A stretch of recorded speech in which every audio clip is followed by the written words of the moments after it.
From the kitchen of the cabin, it's the 5 Games for Doomsday review. Holding on. We don't have to utilise courage much in life. The advancement of Western society has made courage rather obsolete. At least the kind of courage that is manifested in the swinging of big sharp pieces of metal or charging at an enemy. The character of courage has changed. It has become a more modest, less demonstrative thing. Courage can be quiet stoicism in the face of personal disaster, or the courage to stand up or kneel down against tyranny. Our acts of courage are measured in the slow dissemination of a message, rather than those instantaneous acts that save our lives there and then. Most of what defines our lives isn't defined by courage. This is the nature and success of a secure society. Diligence, compassion, and tolerance are much more useful than courage. What we think of as courageous, selfless sacrifice or iron will, this exists at the fringes of society and is to be commended. Doctors operating in war zones, or football players holding the aspirations of an entire nation on one kick of the ball. This is the kind of courage that the average or even the exceptional person won't experience. But if you look, you'll always see courage around you. But what is courage, though, when boiled down to its essence? I have an idea, and as this is my piece to do with whatever I wish, I'll tell you. Courage is the desire to do good for others to the potential harm of yourself. Now, we think of this as a physical phenomenon, a shattered bone or a severed limb. And while the potential harms can be physical, it is possible to harm oneself financially, spiritually, or psychologically. Fear of failure and the overcoming of that apprehension to create something that is of potential benefit to thousands is courageous. Pushing at the boundaries of an art form and creating a work that reinforces our conception of ourselves and offers a reaffirmation of what it is to be human while courting the very possibility of failure and ridicule is courageous. This is why Holding On, the new project from Hub Games, is courageous.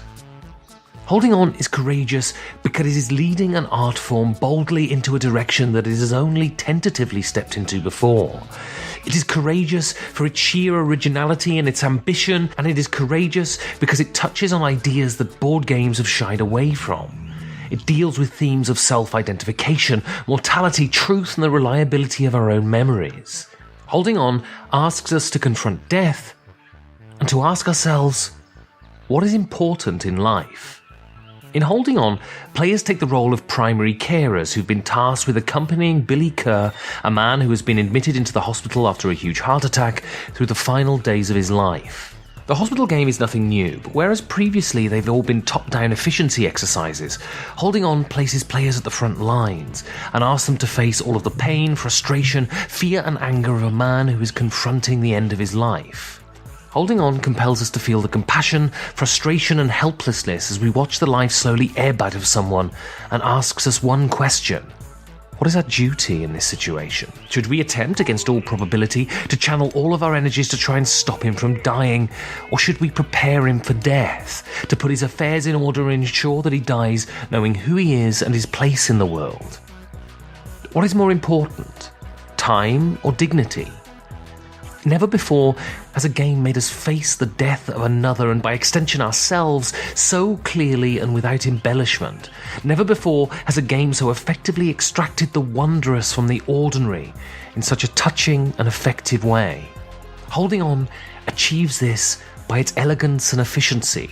This is not a game of miles and miles of text that falls between the two stools of game and literature. Text is judiciously used, small vignettes that encourage the spinning off of our own imaginations as we clamour to fill in the blanks. The art is rich and heartbreaking and evokes joy and pain with startling clarity. The pictures where Billy is experiencing the pain that could mean the end of him are shocking in their frank brutality, and the quiet joy in his face when that pain is abated is a tangible relief. It wears its mechanics subtly, but a lack of complexity doesn't mean a lack of rigour. The game is wonderfully balanced, and the actions that players take as a group are always engaging, always immersive. By the simple placing of a pawn into a space, we are being asked to preside over the end of someone's life, and our decisions will determine the quality of it. Players are asked to be the custodians of the only thing that Billy has left. and that is the way the world will remember him. Players are being asked to put together the jigsaw puzzle of someone's life and deliver that puzzle to their loved ones. Has a gamer ever been given a more vital task? Holding On asks us to ruminate on what our obligations to those who are dying are and to those who will live on. Watching my mother die made me acutely aware of the paralysing inevitability of death, but also the imperative to suck every last second of conversation and experience I could before she died.